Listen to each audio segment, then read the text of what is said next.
But I'm looking at what you've accomplished. Your first 4 drafts, and you really get it all done in the draft, at least so far. You've picked guys who've a combined 11 Pro Bowls, 5 first-team All-Pro selections. It's unbelievable. I know you're not going to give me the secrets to your formula or anything, but could you break down maybe or your area of focus, or like what that pie chart would look like? Gut, metrics, instinct, tape. Like what sticks out to you in your Brad Holmes process? Yeah, it's fun. Like, me and Dan, we see players very much the same. And, we didn't know each other, before we started. And that we just saw it exactly the same type of player that we're looking for. And really, it's really those intangible qualities. It's no surprise that grit is written all over this place, because that's what we pride ourselves on. And just high football character individuals that, are really passionate about football, that have a relentless motor, tough, gritty, really embrace the adverse moments. And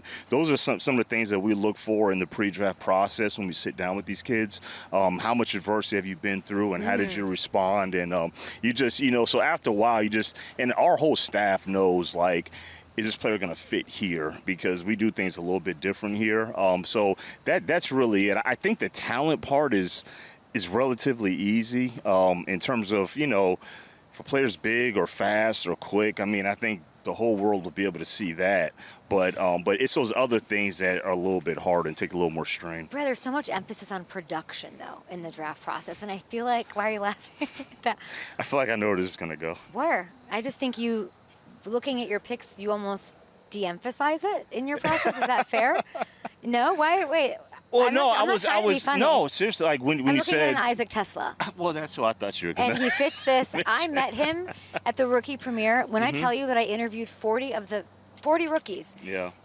He stole the show. Oh, that's good to hear. My fandom, like Michigan, that's all the good to things hear. he was saying. Yeah. And I was like, wait, I can't wait to see him shine, and he is. But this is somebody who did not have a million catches, and did not have those moments. Like, you know what, TeSlaa, I always say that pick, he really represents what we're all about. Yes.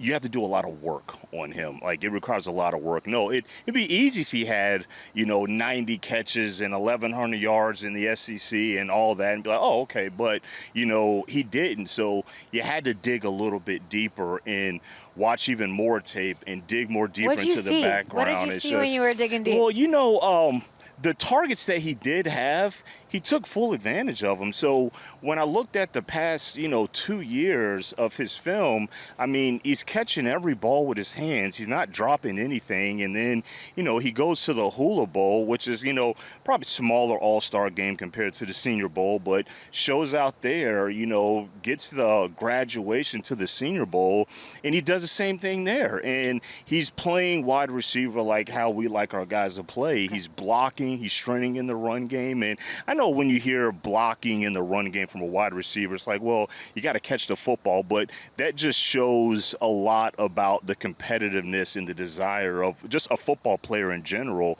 And so just seeing all that and then digging more deeper into the tape and then sitting down with them top 30 and just getting everything done, I'm just like, are we really just going to go back to production?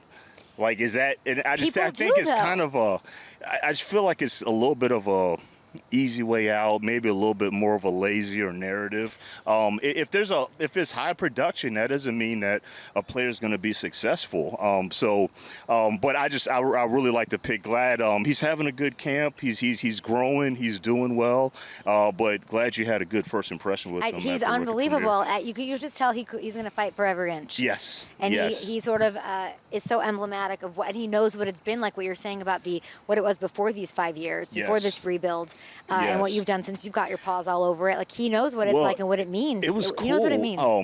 It was cool to hear him talk about just because me and Dan had where'd you get all the blocking and the gritting and yeah, Dan's got to love he gave this us but he said the Lions is my team, and I've been watching how you guys play football, and that's how I like to play. And, so it was cool that he's kind of emulates his game after how we play. But literally it's, I haven't seen a guy really block in the run game really like that since we took St. Brown coming out. You know, I thought that he was just like a real ass kicker, you know, in the run game, and I think he is too. And again, I know that's not everything. There's route running and development and catching and all that, and all those things. We have great coaches, you know, and I think Scotty Montgomery is doing a great job with him in his development. So all those things, you know, he's got the tools to grow. He's smart, but some of those other things, you either have that or you don't. You either have that dog in you or you don't, and he's got it in him.